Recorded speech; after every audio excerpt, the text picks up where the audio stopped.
नमो बुद्धाय. धम्मपद या ग्रंथाचे आपण वाचन पाहत आहोत. त्यामध्ये आपण गाथा आणि त्यांच्या अट्टकथा पाहत आहोत. आज आपण पाहणार आहोत पुण्यात्मा प्रमुदित असतो, धार्मिक उपासकाची कथा. इतिहास. श्रावस्तीत एक धार्मिक उपासक जीवनभर पुण्यकर्मांना करून मरून तुषित देवलोकात उत्पन्न झाला.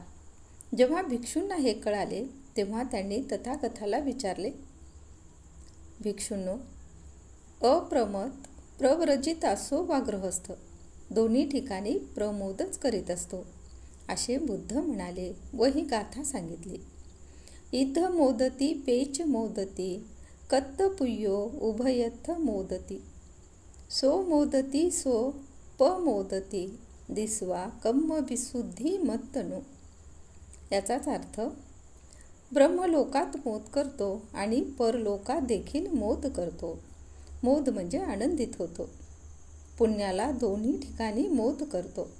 तो मोद करतो, आपली शुद्ध कर्मे पाहून तो आनंदित होतो. सार, कुशल कर्माने सुखाची प्राप्ती होते. 17. पापी संताप करतो, देवदत्ताची कथा. इतिहास. देवदत्त जीवनभर तथागतांशी वैर करून शेवटी जेतवन विहाराच्या पुष्करणीच्या काठावर पृथ्वीत गडप होत अविची नरकात उत्पन्न झाला. भिक्षूंनी बुद्धाला त्याच्या गतीबद्दल विचारले. तेव्हा बुद्ध म्हणाले, भिक्षूंनो, देवदत्त अविची महानरकात उत्पन्न झाला. जो कोणी प्रमादासह विहरणारा, प्रव्रजित असो वा गृहस्थ, दोन्ही ठिकाणी संताप करतो. याचे विशेष स्पष्टीकरण करताना ही गाथा सांगितली. इध तप्पती पेच तप्पती पापकारी उभयथ तपती, पापं मे कत्तंती तपती भियो तपती दुगती गतो. याचा अर्थ, इहलोकात संताप करतो आणि परलोकात देखील संताप करतो. पापी दोन्ही लोकात संताप करतो. मी पाप केले असे जाणून तो संतापतो. दुर्गती प्राप्त झाल्यामुळे तो अधिकच संतापतो. सार, अकुशल कर्माने दुःखाची प्राप्ती होते. 18. पुण्यात्मा आनंदित असतो, सुमना देवीची कथा. इतिहास. अनाथपिंडिक ज्येष्ठाची सुमना देवी नावाची एक कन्या होती, जी सकृदागामी होऊन बालवयातच मरण पावली. अनाथपिंडिक रडत रडत तथागतांकडे गेला व तिच्या गतीबद्दल विचारले.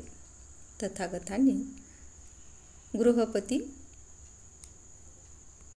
सुमना मरून देवलोकात उत्पन्न झाली आहे. जो कोणी अप्रमादाबरोबर विहरणारा, प्रव्रजित असो वा गृहस्थ, दोन्ही जगी आनंदितच असतो, असे म्हटले आणि ही गाथा सांगितली.